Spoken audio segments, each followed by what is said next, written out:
Jeremias, capítulo 7. Não confieis em palavras falsas, dizendo: Templo do Senhor, templo do Senhor, templo do Senhor é este. Versículo 4. Você já ouviu a frase: placa de igreja não salva ninguém? Pois é, ela está certa, não salva mesmo. Porém, pode indicar o caminho. Eu explico. É como no trânsito. Quando estamos em uma estrada, as placas que indicam a velocidade máxima, as curvas sinuosas ou a possibilidade de haver animais na estrada não podem nos livrar de acidentes, mas podem nos indicar a forma mais segura de trafegar pelo caminho a fim de evitá-los. O Templo de Jerusalém era o orgulho da nação judaica. Sua magnífica estrutura denotava imponência e enchia o coração do povo de uma falsa segurança. Eles haviam perdido o foco. O templo indicava a salvação, mas ele não era a salvação. Trocaram o Senhor do templo pelo templo do Senhor. Seus corações se tornaram endurecidos por uma religião formal, enquanto continuavam a praticar abominações. Seus delitos, porém, estavam diante dos olhos da onisciência. Eis que eu mesmo, vi isto, diz o Senhor. Após censurar energicamente os escribas e os fariseus, tendo Jesus saído do templo, Mateus capítulo 24, versículo 1, seus discípulos aproximaram-se para mostrar-lhe não somente a beleza do templo visto de fora, mas também que ainda não haviam compreendido o que ele acabara de declarar aos líderes judeus. Deslumbrados com as construções do templo, receberam um verdadeiro balde de água fria com a resposta de Jesus. Não vedes tudo isto? Em verdade vos digo que não ficará aqui pedra sobre pedra que não seja derribada. Mateus capítulo 24, versículo 2. Quando depositamos a nossa confiança em fazer parte de uma igreja e em participarmos ativamente de seus serviços, pensando, estamos salvos, direcionamos a nossa adoração para a edificação e não para o arquiteto e edificador. Hebreus capítulo 11, versículo 10. A igreja deve ser um instrumento que liga o pecador a Deus e nos aponta para o que Ele deseja que façamos. Dai ouvidos à minha voz, e eu serei o vosso Deus, e vós sereis o meu povo. Andai em todo o caminho que eu vos ordeno, para que vos vá bem. Mas que é isso que acontece? Entrar em um lugar onde deveria reinar a verdadeira adoração, o amor e a união, e transformá-lo num covil de salteadores, que não se preocupam com a presença de Deus, nem tampouco uns com os outros, é no mínimo incoerente. Porque a vida de Jesus e suas palavras incomodaram tanto os líderes religiosos da época?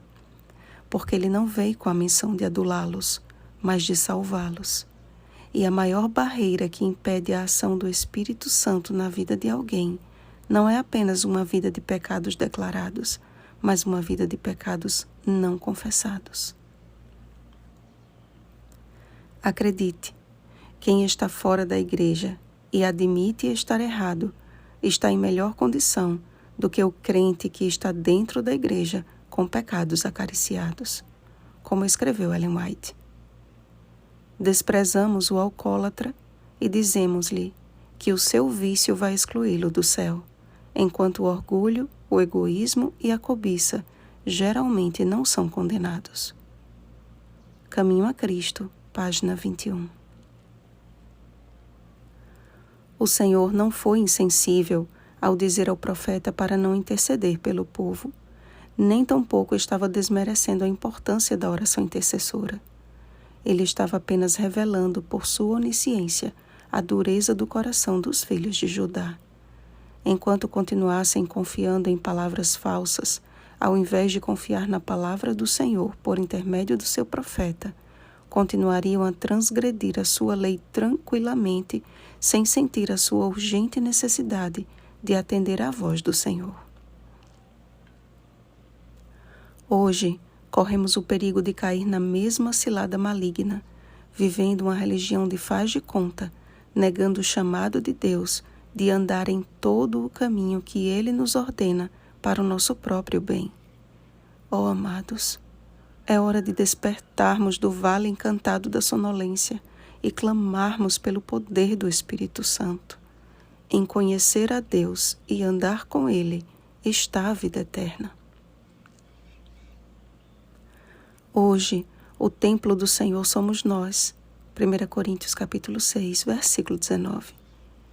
E se a nossa segurança estiver nesse corpo mortal e corruptível, se resistirmos à obra modeladora do Espírito de Deus, se o nosso eu toma o lugar do único que deve ser adorado, corremos o perigo de ostentar um status de salvo enquanto estamos completamente perdidos. Começando de madrugada, Deus nos fala e nos chama para praticarmos a sua justiça, que se resume em amá-lo e amar o nosso próximo.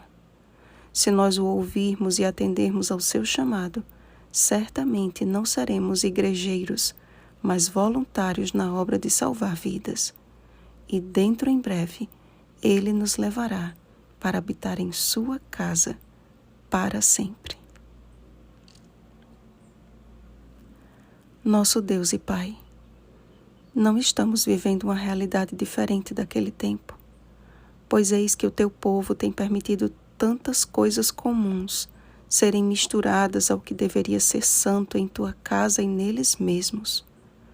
Perdemos a noção do que seja santidade ao Senhor e ainda assim não reconhecemos o nosso pecado.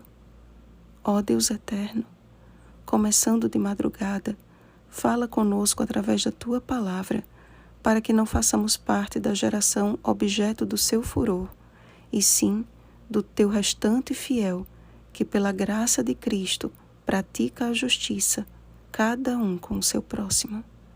Em nome de Jesus. Amém. Vigiemos e oremos. Uma feliz semana, Igreja do Deus Vivo. Oremos pelo batismo do Espírito Santo. Oremos uns pelos outros. Rosana Garcia Barros.